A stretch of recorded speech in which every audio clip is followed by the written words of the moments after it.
اعوذ باللہ من الشیطان الرجیم بسم اللہ الرحمن الرحیم۔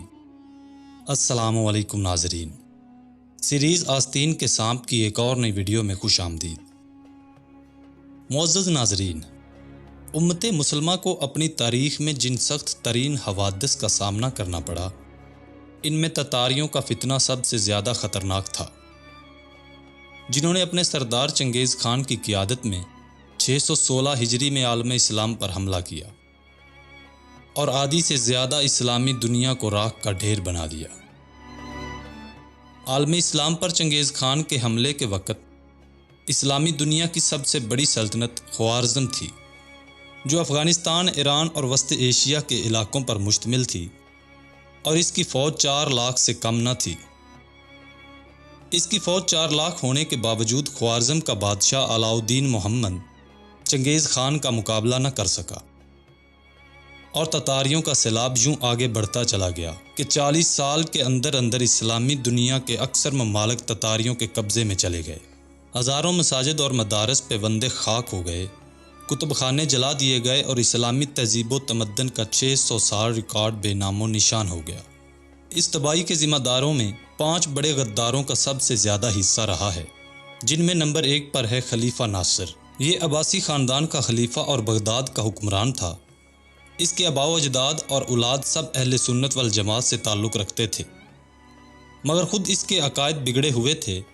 ویسے یہ بڑا عالم فاضل اور شاعر و ادیب قسم کا آدمی تھا، مگر اس کے اشعار میں مسلمانوں کے متفقہ عقائد سے برگشتگی اور حضرت ابوبکر صدیق، حضرت عمر فاروق اور حضرت عثمان غنی رضی اللہ تعالیٰ عنہ سے بغض و عناصر کی جھلک صاف نظر آتی تھی۔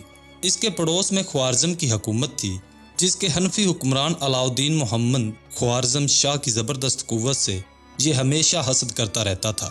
یہی وہ دن تھے جب چنگیز خان نے چین پر قبضہ کر کے ایک وسیع سلطنت قائم کر لی تھی، اور اس کی ہیبت اور خون ریزی سے تمام پڑوسی ممالک اسی طرح خوفزدہ تھے جیسے آج مسلم ممالک امریکہ سے ڈرتے ہیں۔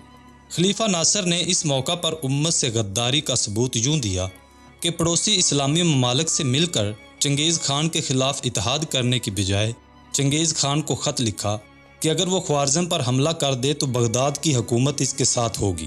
چونکہ چنگیز خان تک اس خط کو لے جانے والے قاصد کو خوارزم کی حدود سے گزر کر جانا تھا، اس لیے خلیفہ ناصر نے بڑی عیاری کے ساتھ کام لیا۔ اس نے خط کو کاغذ کی بجائے قاصد کے سر پر لکھوایا۔ اس کا طریقہ یہ تھا کہ قاصد کا سر مونڈ کر اس کی کھال پر گرم سوئی سے پیغام کے الفاظ کندہ کر دیے گئے اور مور بھی لگا دی گئی۔ جب چند ہفتوں میں قاصد کے بال بڑھ گئے تو اسے روانہ کر دیا گیا۔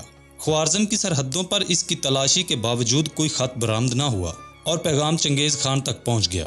اس طرح بغداد نے اسلامی ملک ہونے کے باوجود ایک اسلامی ملک کو ختم کرنے کے لیے چنگیز خان کا ساتھ بالکل اسی طرح سے دیا جیسے افغانستان کی طالبان حکومت کے خلاف امریکہ حملے کے وقت پڑوسی مسلم ممالک نے امریکہ کا ساتھ دیا۔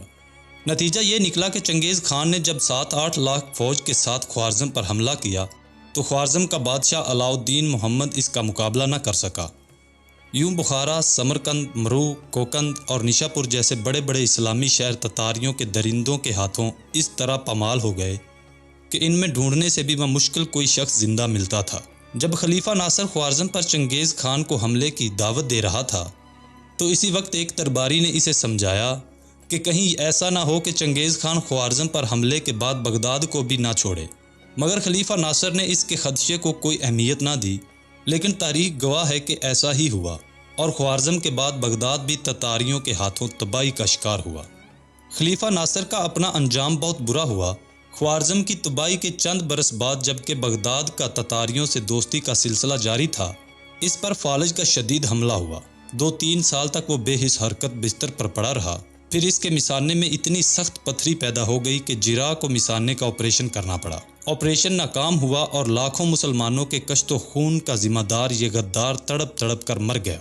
خلیفہ ناصر نے اپنے دور حکومت میں بغداد اور دیگر شہروں سے عسکری کھیل کود مثلا تلوار بازی، نیزہ بازی اور گھڑ سواری کی جگہ کبوتر بازی جیسے فضول مشاغل کو رواج دیا۔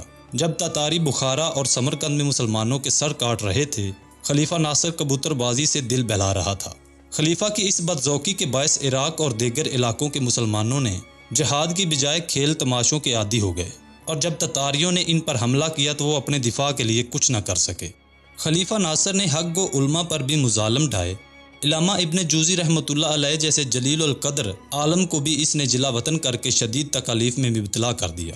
خلیفہ کی ان حرکات کا خمیازہ خود اس کے جانشینوں کو بھی بھگتنا پڑا، اور کچھ عرصے میں اس کی نسل سے بادشاہت چھن گئی اور بغداد جیسا عظیم شہر تتاریوں کے حملے میں تباہ و برباد ہو گیا۔